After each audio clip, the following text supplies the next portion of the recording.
The Frozen North, Episode 41, A Different Perspective.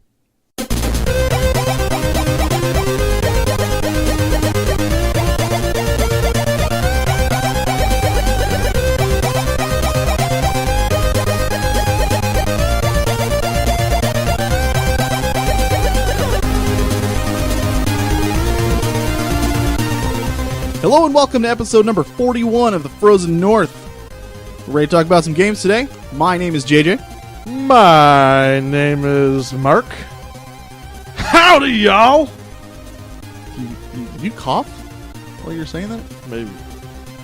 Maybe. You don't know whether you coughed or not? I don't remember. He couldn't decide if he wanted to cough or stutter. That's typical Mark. Nah, it is.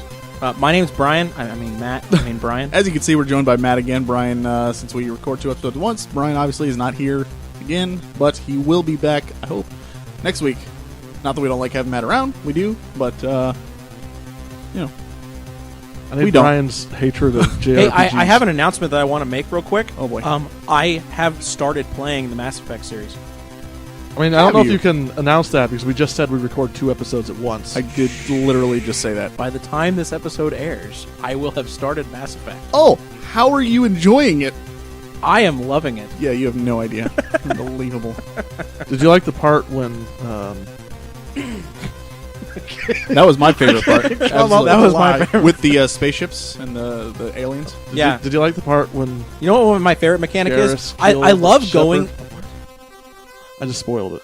Why? Right. Garrus killed Shepard. It's like when Snape killed Dumbledore. Yeah, I know, right? On page 6. No, I really like the mechanic where you 5. go and you collect Mako. I hope that carries through the other games. Oh boy. Anyways, we're here. We got a few things on the list today. We're gonna start off just by normal stuff. I'm gonna announce our ways you can get in contact with us. You can email us at frozennorthpodcast@gmail.com. Check out our website at fngaming.net where we have a forum and our latest news. Facebook.com/thefrozennorth, at FN Podcast on Twitter, FrozenNorthPodcast.blogspot.com, and we're on iTunes under The Frozen North. Please subscribe to and rate us on there. All right, good to go. So, Wait, where can I subscribe to and rate us? iTunes? Okay. I don't get it. I'll just double You forgot iTunes? Yeah. Marcus wants you to do a poem. He wants me to say subscribe. Please subscribe. Yeah, that's what he wants. I want him to say howdy, y'all, but he won't My do that. apologize. Anyways, so one last reminder, we are doing our contest on Twitter. Hopefully by now we'll have 100 followers. We should be close. I can announce that, when you're listening to this, it won't be true, but right now we have 97 followers. One less than when I checked earlier. What did you do? Nothing. What did you do, Mark? I didn't do anything. You know what? That's your problem. What? Way to I go, was Mark. tweeting all yesterday. Unbelievable. That's all right. By I'll that, get I you mean, the like, 3 what- followers you need. You better. I got it. I got this. You just... Okay. All right, so help us hit that 100 because we got a pretty good contest lined up. Painful contest. All right. Well, I think it's good. Okay, so we haven't done one in a while, but we're going to actually start out with a spotlight today. All right, guys. You ready for... Are you ready for a spotlight? I am. Yes, that's why I said All right. we're going to do a spotlight. So I spend a lot of time looking at spotlights.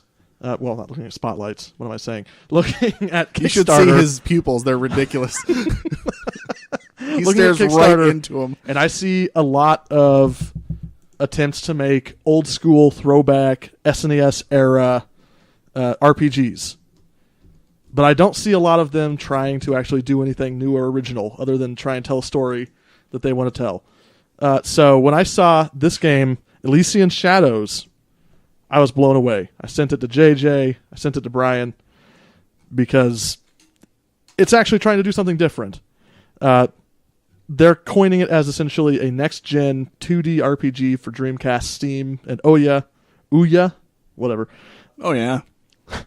They're taking the core of an old-school 16-bit RPG and combining that with 3D environments, dynamic lighting, shadows, physics, and positional audio.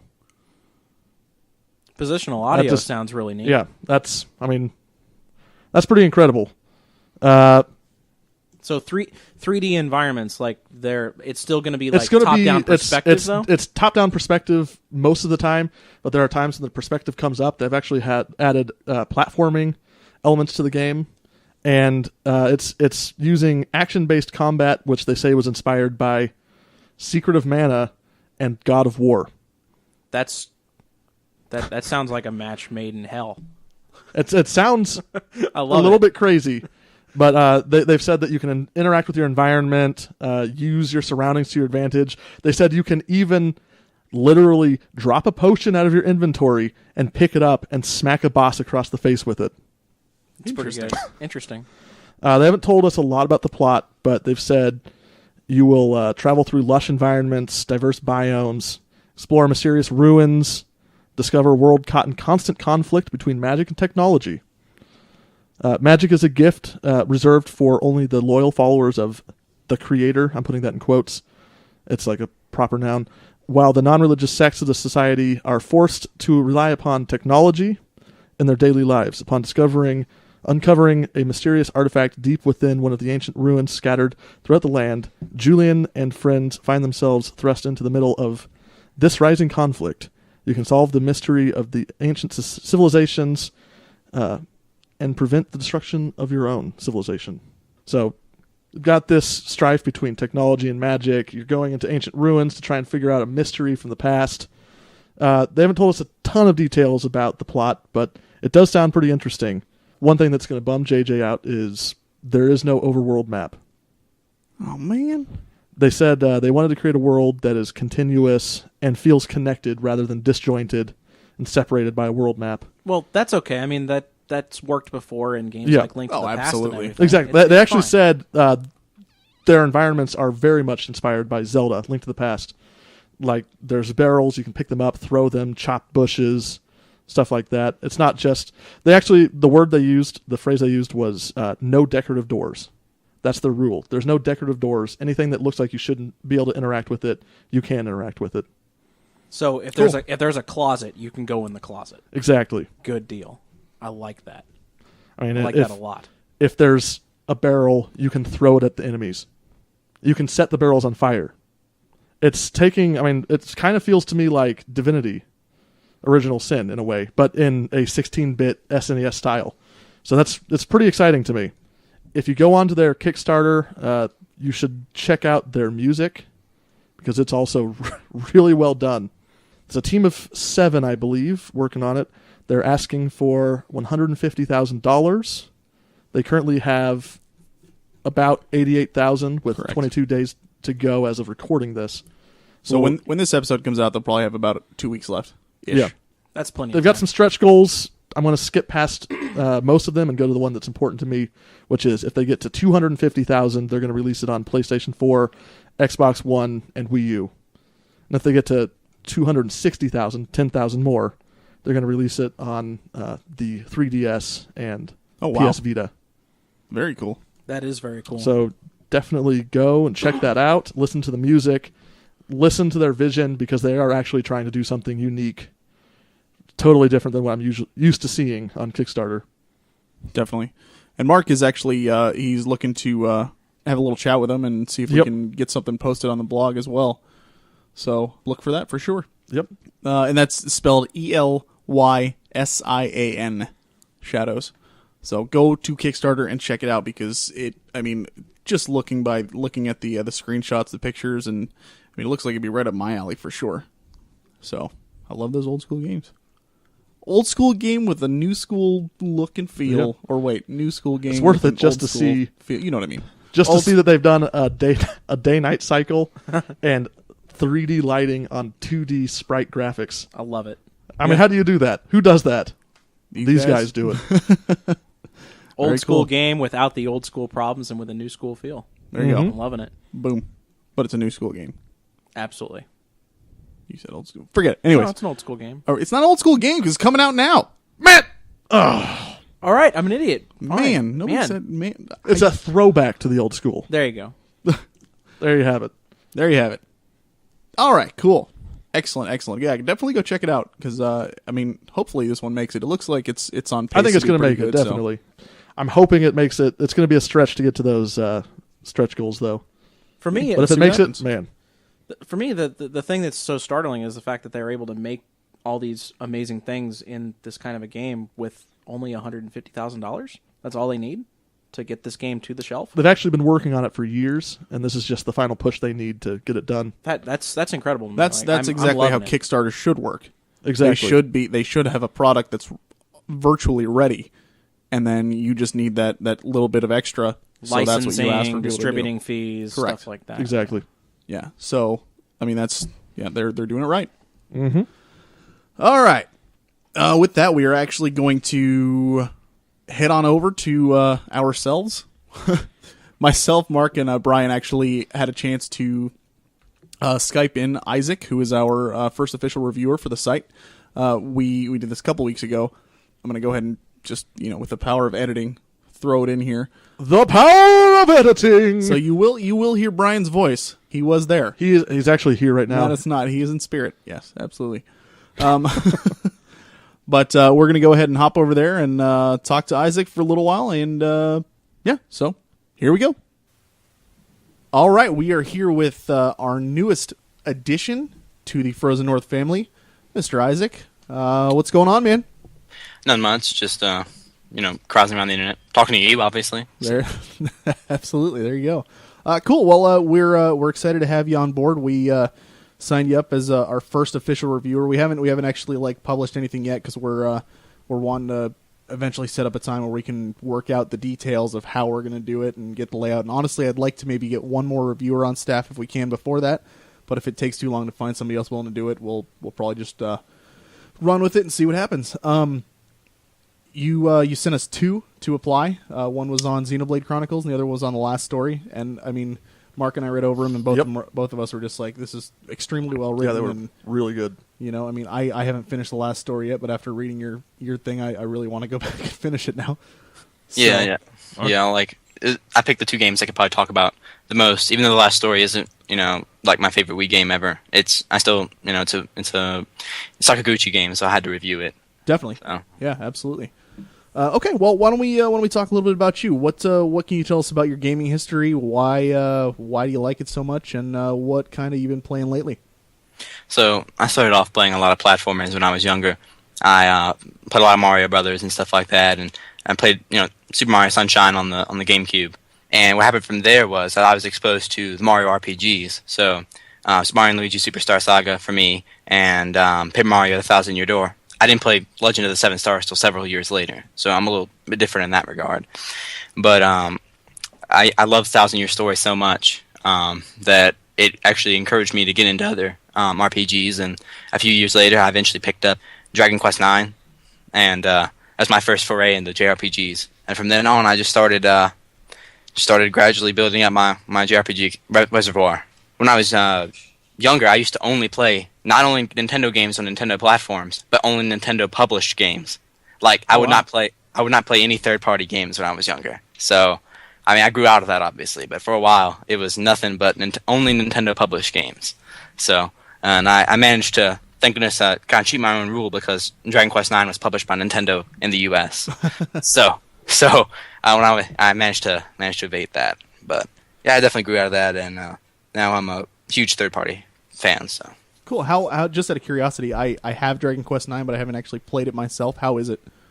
Yeah, I thought it was really good. Obviously, I hadn't played, number one, any Final Fantasies before I played it. I hadn't hardly played any JRPGs, so I thought it was really good. I thought it was really pretty good story, I'd say. It's very it's really weird because you can actually it's one of those collect the 7 of these games, and in that game it's these magical figs you have to collect, but you can get them in any order, which is what I like. Oh, cool. Or at least you can switch up a few. And I always liked as a fan of the Metroid series, I always liked sequence breaking like that. So definitely, very cool. Okay, well, we mentioned on a previous episode that we posted your bio up on the site, and it includes your favorite genre, which says JRPG, and then your top 5 games. So what we would like to do is go over your top 5, and let's hear what you have to say. I'm curious about number 3 especially.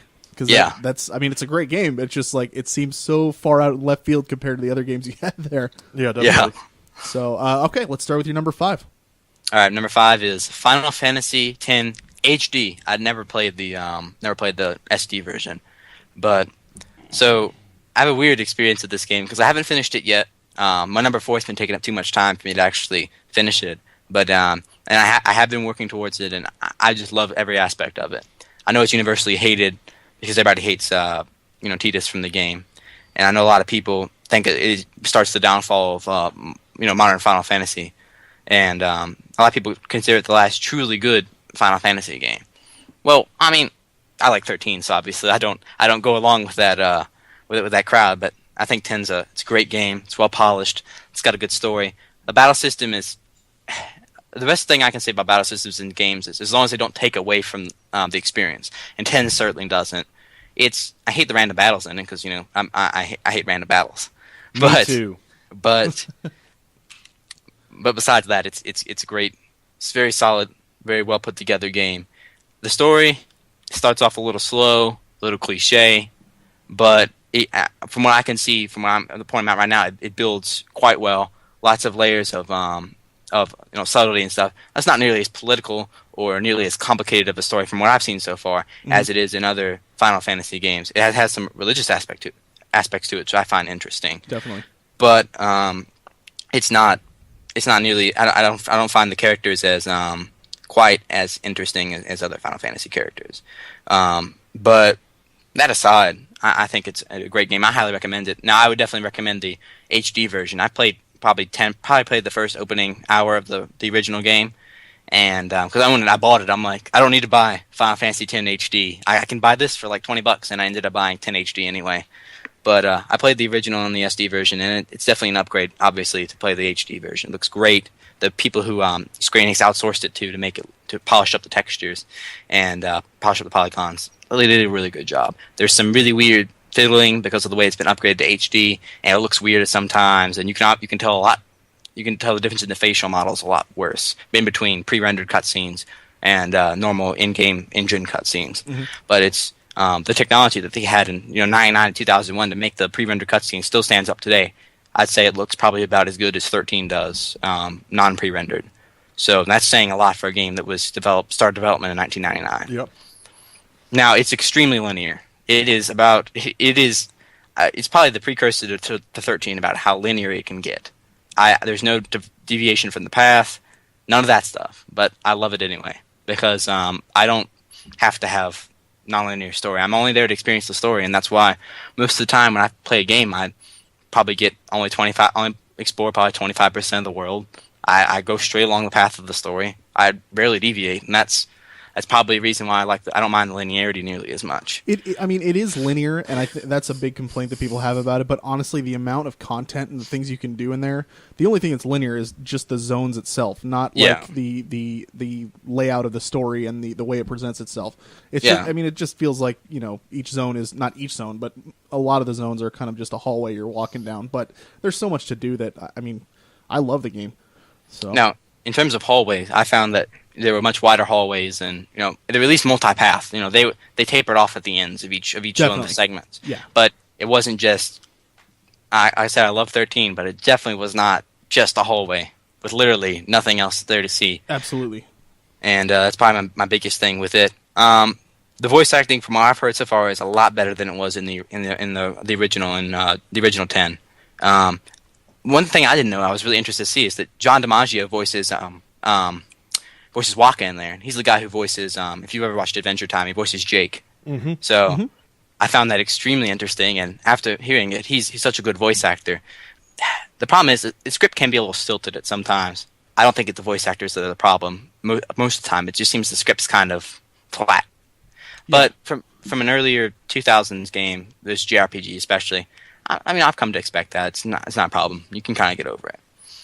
So definitely, I don't think it's anywhere near like a lot of people do give it flack just because it is kind of like the like you said, it's the beginning of the newer Final Fantasies. But it still feels like a Final Fantasy game to me. Like the characters are memorable. The story, like you said, is a little bit cliche at times, but honestly, as far as the game itself, it really does have the complete package. I love the battle system personally. I love being able to swap out my party members in and out, on the fly. That is nice. So, yeah. Which is cool. And it's a blast. So Yeah, from what I've played of it so far, I'd highly recommend it to even I'd say even the most jaded Final Fantasy fan. Now, if you hated 13, I think this will satiate you a little bit more because it's the battle system is probably not nearly as controversial, and the characters are they're a little bit less whiny, I'd say. So I am curious though to hear what you think about the ending when you get to it. You're either gonna think it's cool and it fits, or you're gonna facepalm really hard like a lot of people did. I'm curious, so we'll see, and we'll look forward. We look forward to it. Okay, let's go ahead and move on. You're number 4. Final Fantasy XIV: A Realm Reborn. I absolutely love this game. It is probably it's the game I've been playing right now the absolute most. It's actually the reason my 10's on the shelf for right now. It is the epitome of everything I love in an MMO and everything I love in a Final Fantasy. From the cutscene that they used to kill 1.0, the original 14, and to this story and the opening cutscene for this game, it's nothing but just absolute perfection from an MMO standpoint is what I would say. Is it unbalanced sometimes? Yes. The recent patch for hunts to be added in is kind of unbalanced. It allows you to get the same rewards that you get for in-game raiding for not almost in-game rating, right before in-game, for just running around the open world and killing random spawns. But besides that, I think that what Naoki Yoshida has managed to do with this title is absolutely mind-blowing. How bad Tanaka ruined it, how bad Tanaka released it in a state where it was virtually unplayable. I think Yoshida managed to take 1.0 and make it playable, and then he took this game and made it amazing, in my opinion. The story is well put together. My one caveat with the story is that the voice acting is probably the worst I've ever heard in a Final Fantasy. It is worse than, if you've heard 4DS's, Final Fantasy 4DS's voice acting. Yep. It is almost as bad as that. Yeah. And that is saying something. Ouch. So I would put it, now it's clear. It's as clear as can be. Doesn't sound like it's been compressed, but it's very, very terrible. It sounds like, the old 90s, we pulled the intern from The Office type of voice acting. Good way of putting it. But put it on Japanese audio, and it's fine, perfectly fine. They speak in a very verbose, complicated manner, and I think the way they tie in-game raids and everything with the story, very interesting. Now I haven't got to that point yet. I haven't finished the story. I'm level 47 Gladiator on Atomos. I play on a Japanese server, but I find it is absolutely mind-blowing how good it is. And the more I read about 1.0 and the more I watch videos about how 1.0 was, the more I realize just how good it is in comparison. It doesn't do anything original per se when it comes to the MMO genre. It's still got the holy trinity of DPS, tank, and healer, and it's still got all that in-game grinding that you expect. But it does it to such a degree of perfection that it's probably one of the best iterations I've ever seen of the WoW formula. So definitely. Just out of curiosity, you said you're playing as a gladiator and you're 47. Are you playing as an actual gladiator, or are you as a paladin? Well, paladin. Okay, all right. I was like, did he not do the quest? Yeah, that would suck pretty bad if you were 47 and you didn't have any paladin skills. I mean, you can. Yeah. It's just you're gonna severely cripple yourself. There are people that do that, but it is. I like all the Final Fantasy references make it enjoyable as well. You have the Crystal Tower from 3 is in there. You've got a ton of different bosses. Some of these things called primals, obviously. The huge hulking beast you have to take down as part of the story. You've got Titan. You've got Ifrit. And you've got who's actually somebody who wasn't a boss in a previous game. You've got Garuda, who was actually just a random encounter enemy. But what they do with the game is good. The battle system's amazing. It plays even good on the PS3, and that's saying something for an MMO. Sure, yeah. And it looks amazing, colorful. It doesn't look nearly as good as 1.0 did, but I'd rather it look okay, which it does. It looks really good, than I would for it to play as bad as I've heard 1.0 played. So yeah, it really is phenomenal. I mean, I played WoW for years, and I still go back to it every now and then, and I loved it. This is WoW with the Final Fantasy skin, with a little bit more polish to it, and because of that, I mean, it's definitely a draw for me for sure. And I think Brian felt the same way when he was playing it as well. Yeah, unfortunately, WoW won me back, but Well, Terrible. just because we have people that we know that play it. And for me, the WoW universe, the only reason it pulled me back was the WoW universe I like better than the Final Fantasy universe. But I mean, that said, I still really loved Final Fantasy 14 when I played it. Yeah, that's what I've heard. It doesn't. It seems to have grabbed a lot of people at the beginning and then let off a little bit. But I have a feeling we'll get an expansion, like acknowledgement here in the next few months, and that'll pull some more people back in. They have a fan fest coming up pretty soon. I'm sure they'll absolutely. they'll announce something there. So Yeah, it's a developing game. Obviously, it's still in its infancy as when it comes to being an MMO. But the producer Yoshi P is probably he's a really good producer. He keeps it all in line. He listens to the fans, and that's what I appreciate about it. definitely. All right, cool. Moving on. Let's let's hit your number 3 here. I happen to like it. I do too. Absolutely. I'm ready to hear the reasons. Right. Okay, number 3, Super Smash Brothers Brawl. So, how do I describe this? I played this game a lot. I played it more than I have played any non-MMO game. I played it for 189 hours, to be precise, without having many. Actually, I didn't hardly play co-op at all. So that's just all by yourself. Man. And it is.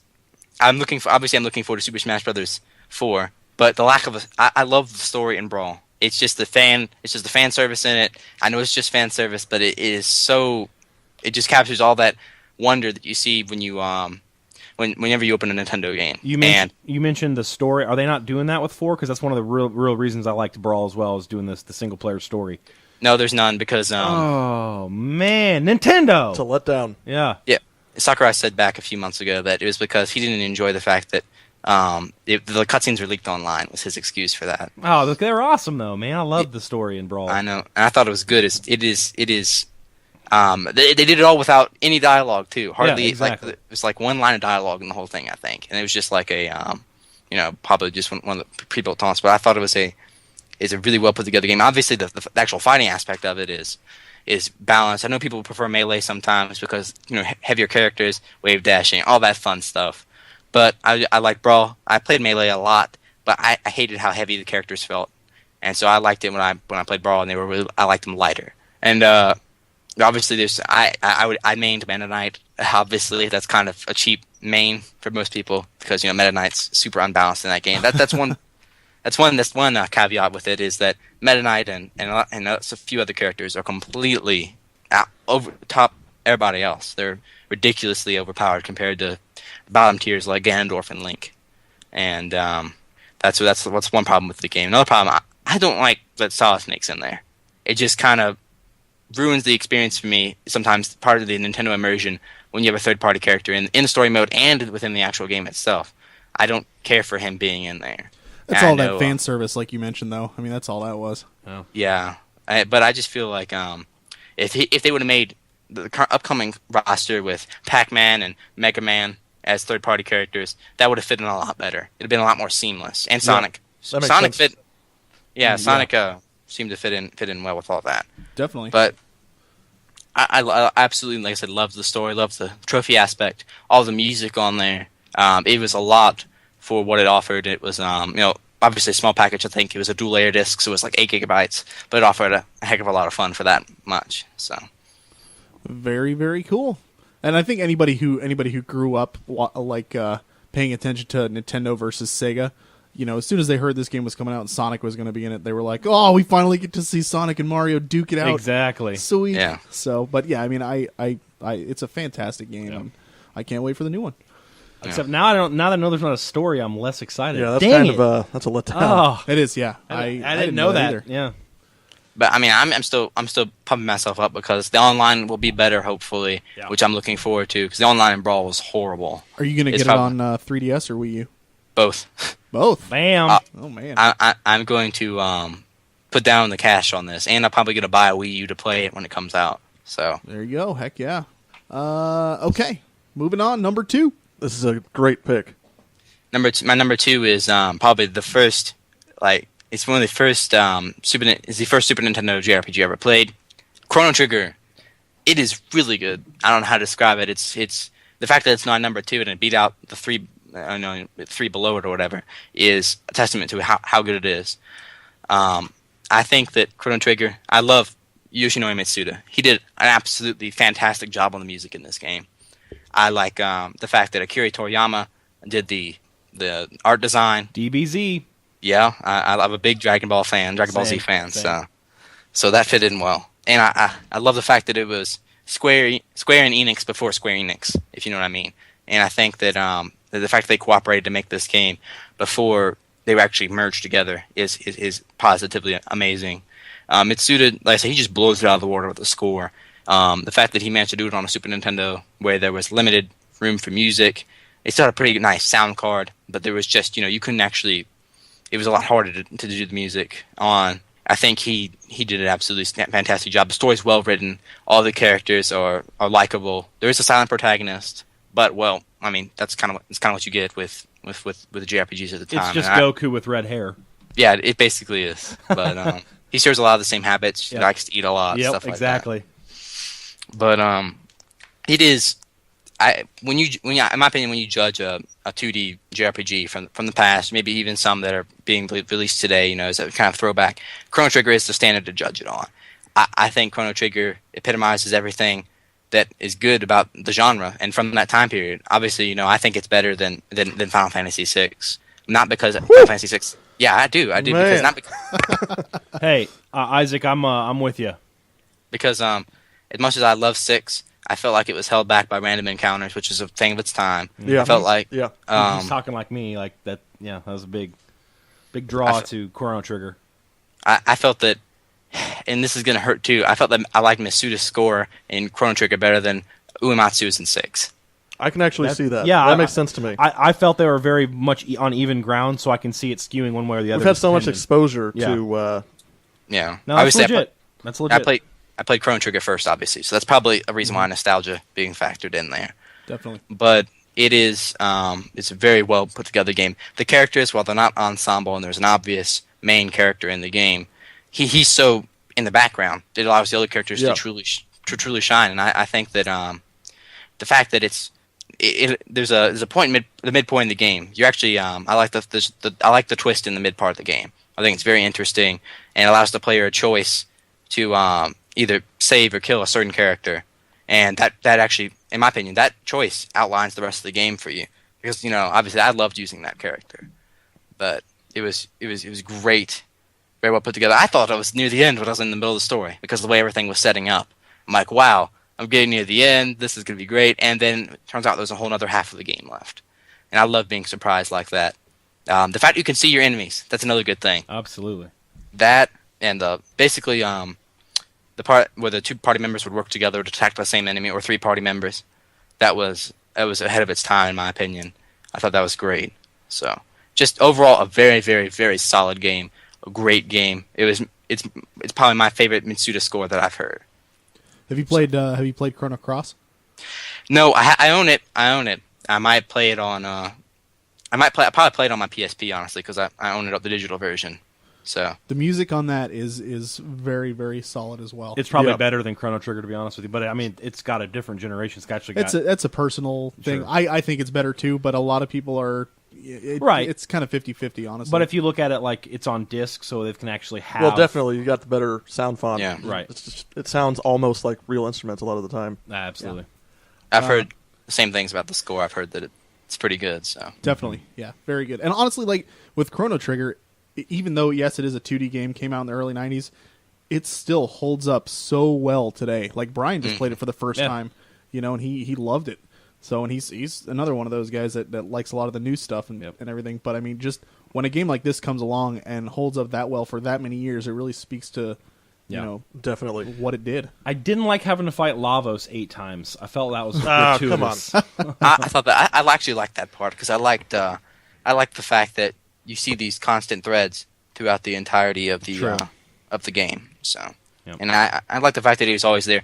The segment in 1999 or whatever was amazing. The first time I saw it, it blew my mind, and that's a lot to say when I'd already seen what 3D games could do in pre-rendered cutscenes, and I think that scene just blew my mind because the amount of humanity and just pure devastation it presented for a game that that quote unquote old. It's from '95. So Definitely. Yeah. All right, so let's hear it. What's your number one? it should come as no surprise. Xenoblade Chronicles. I am maximum surprised. I don't believe Yeah. he doesn't look surprised. As much as I've emailed you all about how you should play Xenoblade, review Xenoblade, talk about Xenoblade more. Wear Xenoblade T-shirts. I think I think that it's no surprise. I bought Xenoblade for the Wii, like right when it came out. I got it for the $49.99. I was actually eating at the Taco Bell right beside the GameStop, and I was like, well, I better walk over there and get it. So I walked over there, picked it up, and never looked back. Never looked back at all. I waited a few days, I popped it in my Wii, and I just kept playing. And I played it and played it and played it. Unfortunately, I got sidetracked with an MMO. I got sidetracked with Lotro. If you Lord of the Rings Online, for all you Lotro fans out there, I got sidetracked with that. And then, but eventually, I came back to Xenoblade about 3 or 4 months later and just finished it. I love every single aspect of it. If there had to be one complaint I have, it's two complaints. Number one, I really wish, I love the Wii's art style, I love the way it was presented. I wish it would have been on a quote unquote then-gen console. I wish it would have been on the PS3 or 360 just to. I can't imagine what the artists would have been able to do with that kind of Agreed. scope. Yes, definitely. And As good as it technology. looks on the Wii, I can imagine it would look just fantastic on a more powerful machine. Yeah, well, obviously we're gonna have X coming out, and that's yeah. kind of be an example of what it should look like or whatever, like what Xenoblade would look like. But even if you just put Xenoblade in your handy dandy Dolphin emulator or whatever and pump it up to 1080p, it just in terms of anti-aliasing, it just looks amazing even then. So I think it shows that they did a great job designing it for the specifications of the Wii. The battle system, I absolutely love. I know some people think it's slow. I always thought it was fast-paced, but I'm a fan of MMO combat. So As am I. That's kind of why I appreciate that. The music is my favorite soundtrack in any game ever. It's no comparison. Even Chrono Trigger's I find leagues below Xenoblade's soundtrack, and that's saying something. I think Yoko Shimomura and Ace Plus did. I don't know. They just blew it out of the water. I love violins, and Yoko Shimomura. That's what she's known for, and it just took all my expectations when I played it and just blew them out of the water. I got characterization I never experienced. The characters can be a little bit weak sometimes, cliched and contrived at the beginning, but as the game goes on, they get better, and they're not nearly as cliched and contrived as they began. You've obviously got the the kind of stupid older person who's like the main character, not the main character, like the Ryan, who's like the main character's sidekick. Ryan! Ryan time. So you've got Shulk, who's obviously the kind of reclusive, nerdy type of kid who's like the main character, and you got the love interest, and then you got the other love interest, and then you got the what else? Oh, the love interest for Ryan is what I meant. And then you got the second love interest for Shulk, and then you got Dunban, who's like the traditional like awesome guy because he's so awesome because he just fights with one arm, and the entirety of the game. And he's like the big brother for the group too. Yeah, and he's actually my favorite character in that game. Mine too, definitely. I felt that he was the most mature, and he always seemed to know what I get handled in situations that was presented to him. This is another one of those games that you think again near the end, everything's building up, you're there, you think you're at the climactic battle, and it just takes all your expectations and just crushes them in a good way. Just it might drag on for a little bit for some people during the end, and there's one particularly nasty boss battle right near the end. It's actually I found harder than the final boss. It is in my opinion, it is the epitome of what I like in a video game. It's got the magical sword and all that other fun stuff that we've come to expect from JRPGs. But the fact that it's voiced by British folk artists, I found made it better. It just felt more like I'm in a different world. And we're used to hearing the Troy Bakers and everybody voicing all the voicing, like for example Snow in 13, and used to hearing these American voices, and it's just nice to hear kind of a break from that. And I really enjoyed the voice acting in that because it didn't suck, and I was surprised by that. It was actually solid. No, I got annoyed with Ryan at times. I think it not even necessarily just because of like the story parts and the cutscenes and everything. It's just hearing the same two phrases over and over again in combat that I was just like, oh my gosh, shut up, guy.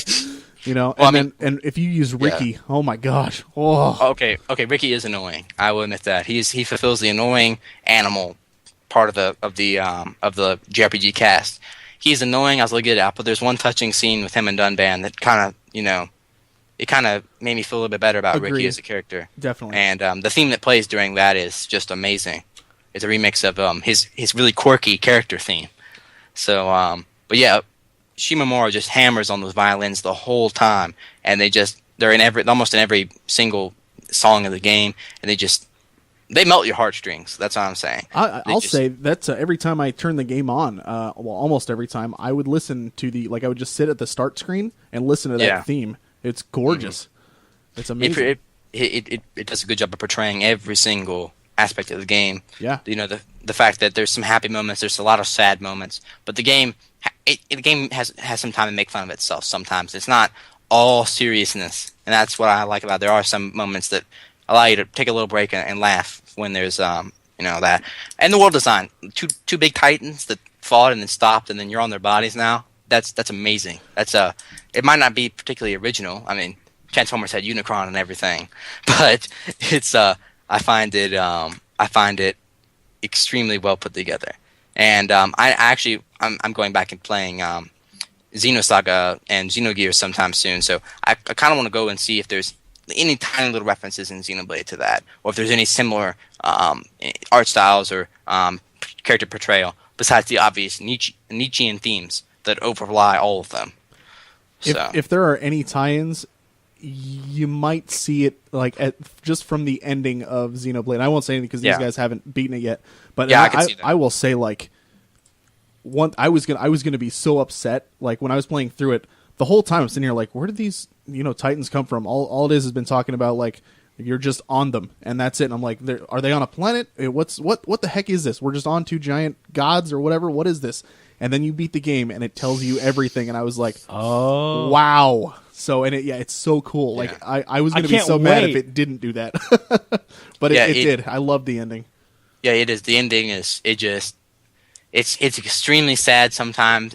When you think about what actually happened to actually what you would call I find the villain in the overall all the villains in the game very sympathetic. None of them I felt were just pure evil for the sake of being evil. There were no Saurons in this game. They're just evil because they're evil type of thing. Yeah, it's all very much they're evil for a reason, or that they're misguided type of thing. And it's that type of moral relativity. I hate moral relativity when I look at stuff from my own personal views, but within the context of this game, it really showed that there are a lot of grays within stuff, and it's not just black and white. And I find that extremely important within the context of it. Absolutely. I think when we finally do review it on the show, when Brian has a chance to play through it, we'll probably have you back on and you can talk about it with us, because I'd like to go into a little bit more depth of the themes and the plot and everything like that, but there's just so much there that I don't want to spoil it before he has a chance to play it. Yes. So and in order to talk about the ending, talk about Xenoblade as a whole, you need to put you need to just sit there and be like, okay, stop listening now if you haven't finished it. It's spoiler time, right? Because it's so deep at the end that you just need to spoil it. So it is. I mean, and I've said it before. Hands down the best game on the Wii for sure. And honestly, I one of the best games of the generation. It really, really does shine, and it shows you, even though the character faces and that kind of stuff, not really that great on the graphics department, but the environments and the world itself pushes that system to its limits. Granted, it is the Wii, and we wish it was on something else, but man, for what it was and what it did, they still hit it out of the park. And it's because of that I'm just pumped for X. Now, when I saw that it was more of a traditional JRPG story, was I a little disappointed with X? When I saw, the E3 reveal that it was a little bit more, contrived and it was actually in the real world, was I a little upset? Yeah, but I think they'll manage to turn it around, and there's some interesting tie-ins that Xenoblade could have with that, or the rest of the Xeno games, from what I've heard. Definitely. Cool. All right, man. Well, we appreciate you taking the time out and talking to us about some games and what's going on with you. What you been playing lately? Just out of curiosity. 14. 14. All right. Yep. Solid, That's been pretty much. It's just taken up all my time. I've been getting my paladin the 50 or whatever, and I'm at 47. I'm almost there. I've 6 more dungeons and I'll be there. Type of thing. Then you get your Magitech armor. Sweet. Yeah. Oh. Yeah. Then I might just try to go for the goal of if you get 500 player commendations, you get the golden Magitech armor. So really? Yes. So Very I nice. might try to go for that. But cool. Yeah. All right, man. Well, thanks again. We appreciate you, like I said, taking the time out, and I think we're going to probably call it here, but do you have anything else you want to add or throw out there? No, that's it. Thank you. All right. You guys have anything else for Isaac? Nope, solid interview. Had a blast talking to you. Yeah. Mark I said had a blast. The JJ six talking. marks that the six words that Mark said. Mark, Man. though Mark What? was talking over you the whole time, we would forgive him. Yeah. Next time, yeah. All right, man. Well, take care, and we definitely look forward to hearing from you again in the future and seeing what kind of reviews you pump out for us. All right, sounds So, good. appreciate it, man. Have a good one. You too. And we're back. Hi. We're back. Matt, welcome back. You were gone for a little bit. Yeah, I had to step out. Right. So, yeah, I mean, as we said, we're totally excited to have Isaac aboard, and Absolutely. can't wait to see what he starts dishing out for us. So, with one last thing on this episode, we're going to go ahead and do a bi-weekly question that we promised to do like a month ago, but we just had so much other stuff going on that we kind of just been holding off on it. We, about 4 episodes back-ish, something like that, we asked about how do you feel about the term gamer? Is it simply a person who plays games, or is there a level of hardcore that player has to achieve in order to be considered a, quote, gamer? We got some responses on the forum here. Bomarewski, he says, I feel like a gamer is someone who is passionate about video games. I have buddies that play Madden and NCAA football, rest in peace, a lot, but I would describe them as guys who play video games. Now I also have buddies who are diehards like me and keep up with all the happenings in the gaming world. Those are my friends that I would call gamers. So I think what he's essentially saying is, like, if you stick to just one specific, area of gaming, you play games, but, you're not really a gamer unless you actually experience a lot of what gaming has to offer. It would be like I wouldn't call someone a gambler just because they played in a pay fantasy football league. If that makes any sense. Yeah. It looks like it doesn't make sense to you. Well, I'm just kind of trying to think of a better example. It was a weird example. Like, I wouldn't call somebody a food connoisseur if all they did was eat barbecue. Okay, that works. We'll We'll go with that. Yeah. Let's see. Yeah, Mark and Matt responded here, but I don't need to read their comments. Oh, I will definitely read my own comments. But I don't remember You're my gonna read your opinion. own comments? Yeah. I actually, what Matt said on here, I really agreed with. I can never pronounce this guy's name. Shinaoi. I have thought of this before. I have a cousin who plays games that I would consider core games, yet I don't consider him a gamer per se. I think it does have something to do with how you feel about it culturally. Do you seek out news, podcasts, websites, forums? That's the sort of thing that separates a person who plays games versus someone who feels gaming is a how do you pronounce that word? Zeitgeist? Zeitgeist? Of the times. You can play Call of Duty hardcore, but do you feel gaming as a whole? Do you know the history and what it all is as a whole? So he's saying, like, beyond the games, I guess. Like, do you actually, like, want to... I guess a comparable example would be, like, in football. If you're a football fan and you just watch the games because you like watching the games, in addition to following players' careers and where they get traded to and maybe who's coming out of college and going into the NFL and that kind of stuff. Yeah. Like, who's to say who the bigger sports fan is? You know what I mean? So I think that's kind of what he's saying. Like, do you actually do all the extra stuff that goes along with it, or do you just simply play games? So, like I said, you guys were the ones who did the other stuff. Matt, why don't you start us off? What do you think? Well, kind of like what Bomarewski was hinting at. I basically reserve the title of gamer for somebody who is passionate about the gaming medium. Like, they're into the culture and they delve into all different aspects of gaming, and they care about the actual I would call it an art form of video games, but they basically they care more than just about consuming the product. They care about how it was made, the people who made it, and what it means for the industry as a whole when they actually play a game, like how it impacts the rest of it. So Yeah. that's how I look at it. Of course, this passion can be in different forms. Of course, Sure. you can be really passionate about the mechanics or being the best or loving stories like what we do. But you have to fulfill one of these aspects and be pretty passionate about it. I'm going to give a typical Mark answer and Well, I'm gonna say, stay neutral. I think that if you feel that you're a gamer, you're a gamer.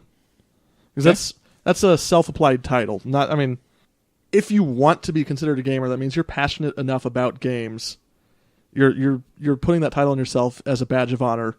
And if you feel that way about games, you're probably a gamer.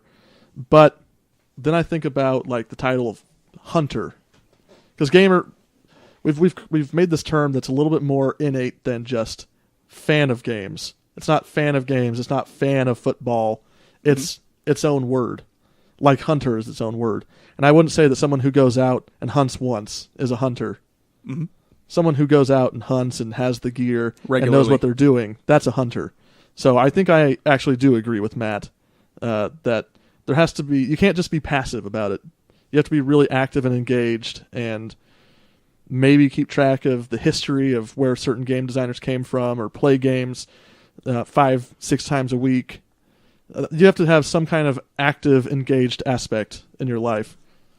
I agree wholeheartedly with what you're saying. I think we're at a point in time now, and I think the term gamer is actually becoming more than just somebody who plays games, period. Like, I think we're actually starting to, because we're seeing such a rise in, esports and that kind of stuff. Yeah. That's what people are starting to think of when they think gamer, not just somebody who plays games. It's like, to use a football example again, football player. Somebody who goes out on Sunday nights and throws the pigskin around with a couple of buddies of theirs isn't a football player in the way that we think of a football player. We see somebody in the NFL who does it on a regular basis, and like not necessarily in a professional way, but somebody who regularly does that activity is a football player. Just like somebody who regularly plays video games is a gamer. One could even stretch that to board gaming as well. Mm-hmm. But I think people are starting to kind of look at it in more of a professional capacity as well. I think that, like, I consider myself a gamer. I don't know. Do you think they're? I guess the biggest wall I would see is between gamer and professional gamer, because do you think that we'll eventually hit a point where there is no wall there? Like, because you can say football player, but do we really say professional football player? I mean, we do, not as often as we used to. But if I say a football player, you're going to automatically assume professional, most likely anyways. That's kind of a good point. Like, we'll refer to those types of people who don't play it professionally as like a jock. Like that, it's a different subset of individuals. Well, I mean, I'll still say somebody in high school who plays football is a football player. But if I'm just bringing up a in conversation, and I say, that guy's a football player, there's a good chance a professional is going to be implied. Right. And that's probably not as great of an example as I can think of if I had more time. But I mean, I think that's kind of where we're coming to with games as well. Like, do you think eventually we will get to a point where if you say that guy's a gamer, the maybe that's going to imply that he's into esports and that kind of stuff? Mm-hmm. I don't know. I think that it's a weird, the way the language works is weird, because football player is still two words being put together, like football fan, where football describes what, and then the next word is the actual title that you're giving them. They're a fan, they're a player. So it's kind of interesting. It's made itself into a kind of ambiguous problem where, I mean, it's not really a problem either. Hopefully it won't be. No, not at all. But I mean, there are certain situations where I would, take issue with somebody self-applying the term gamer to themselves if they're actually not one. Like, say I'm going on a date with a girl who says that she's a gamer girl, and then it turns out all she plays is Call of Duty and doesn't know anything about gaming. I'm going to have a completely different impression of what I'm to expect than when I meet her, like than what the reality actually is. So it's like, try and make sure that we need to try and make sure that it's somewhat consistent. There's certain qualifications for the term. Yeah. Otherwise, the term's not going to mean anything. And especially with the point we've gotten to now, where I would say 90 to 95% of the people in general who own smartphones play video games, play like, I don't know, Peggle or What's funny? a Bejeweled I clone. don't consider those to be video games. Okay, so then question for you, Matt. You say that you would take issue if you went out with a girl who said she was a gamer and played only Call of Duty. Yeah. does that really matter in the grand scheme of things? Well, I mean, ultimately, no. I mean, I'd get over it, but I mean, I personally would have a certain expectation that she's, got at least a little bit of passion and can go into decently in-depth conversation about video games in general. Like, it's an interest of hers. So you wouldn't not really just something that she does, with one game that has experience with. Okay, so you wouldn't necessarily take issue with it. You would just be a little disappointed. Yeah, that I it wasn't would a be little bit more disappointed. broad. I would be disappointed that I led myself in the wrong direction. Like, yeah, it's partially my fault for having those expectations, but I mean, isn't that what the word's supposed to mean? Like, am I completely in the wrong for having that expectation? Here's an analogy. If JJ told me he was a chef, and then he made me some food that was just kind of okay, I'm not going to be upset. I'm not going to be furious with him that he said he was a chef, but I'm going to be like, I don't know why he said that. That doesn't make any sense. Yeah, absolutely. But yeah, it's not a dilemma. It's just kind of like, no, disagree. Yeah, I mean, if somebody comes up and says they're a gamer and all they play is Candy Crush, I'll be like, oh, you can think what you want, buddy. All right, Exactly. whatever. Yeah. It doesn't. Whatever. It's just not that big of a deal. I wouldn't be that passive about it. Oh man. I'd be like, that's not a game. Two more comments I wanted to read real quick that were on the Facebook page when we posted this on there. Different Matt says, obviously playing a game one time in your life doesn't make you a gamer. I'd say you own a system, are into more than one genre of game, played at least a few times a week, and read about or watch videos or whatever, and somewhat actively keep up with what games are coming up. Then you qualify as a gamer. If you're just a guy whose roommate owns a PS4 and you like to play Madden or something, and that's it. And then he trails off with, So, I mean, I don't know. I like the question. I find it interesting to get people's thoughts on it. But simply put, for me, a gamer is just somebody who plays video games on a regular basis. That's it. Yeah. Keep it simple. I think there should be an aspect of being engaged and not just passive, but Like, I don't think it's a strict definition. but perfect. Your whole Call of Duty girl playing example.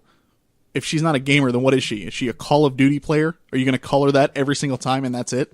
Like, no, you're just going to be like, she's a gamer. Honestly.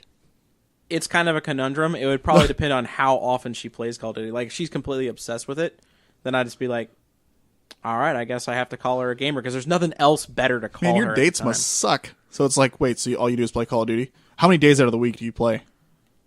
3? Okay, all right, that's fine. As long as it wasn't 4 days out of the week, you can call yourself a gamer. That's cool. I mean, seriously, come on. What? Fine. No, I mean, I do. I understand what you're saying. I think that it's just... No, it's my own fault. I understand it's my own fault. I'm just saying that I don't feel like I can be 100% blamed for having a certain expectation when someone calls themselves a gamer. Normally, there's certain implications, but with labeling yourself that. And like a gamer girl is normally somebody who likes to play a lot of video games, who will buy video games and have consoles and have a computer and be nerdy. I think so. Okay, well, see, there it is. It's an opinion thing. Nerdy gamer girls who are obsessed with things that don't technically matter, kind of like me. You're a nerdy gamer girl who's obsessed with If things. That's the new title for the episode. If I was a nerdy girl, gamer girl. If I was a girl, Matt's Effect 2, nerdy gamer girl. Nothing about me would have to change, and I would be a gamer girl.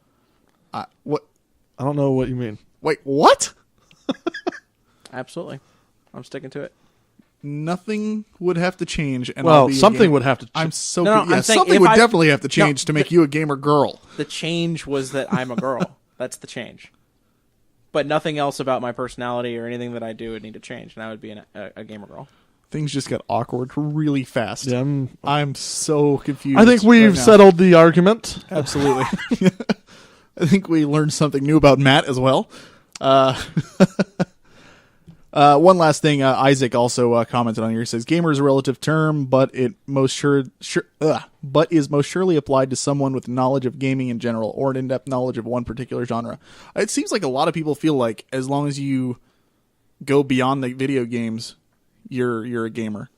A lot of people feel that way, from the looks of it in the comments. Yep. So I'm actually surprised by that. Kind of cool.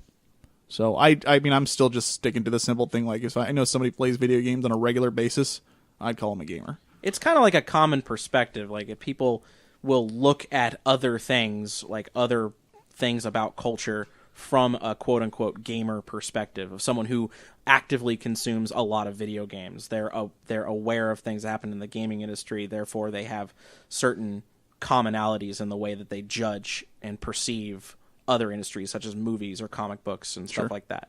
So, if I can name a game designer and you know who I'm talking about, David Schaefer? I'll give it to you. David Schaefer. Yes.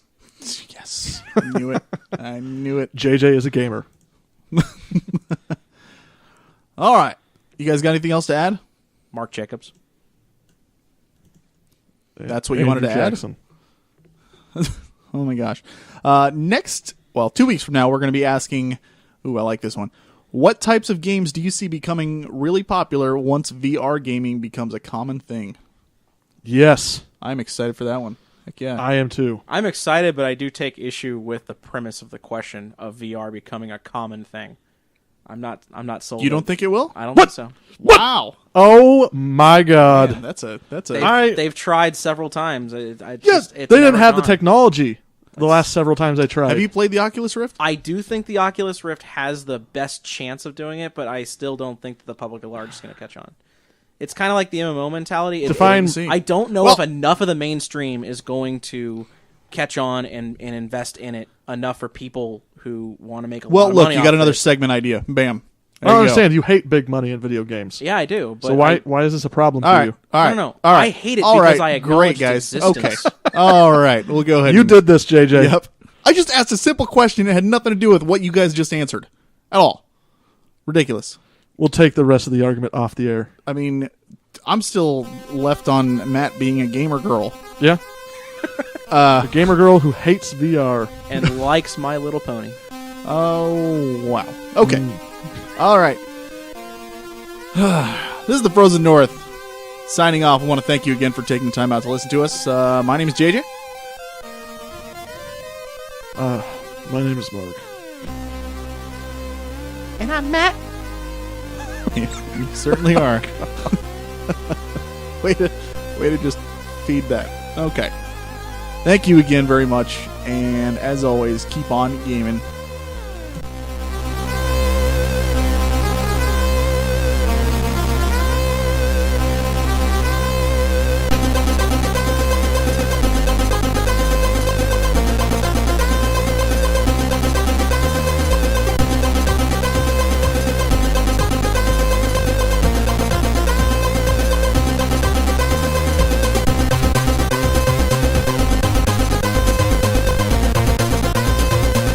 Our theme song was made available through the Creative Commons Attribution license by Ziphoid. The song title is Radical Fanfare.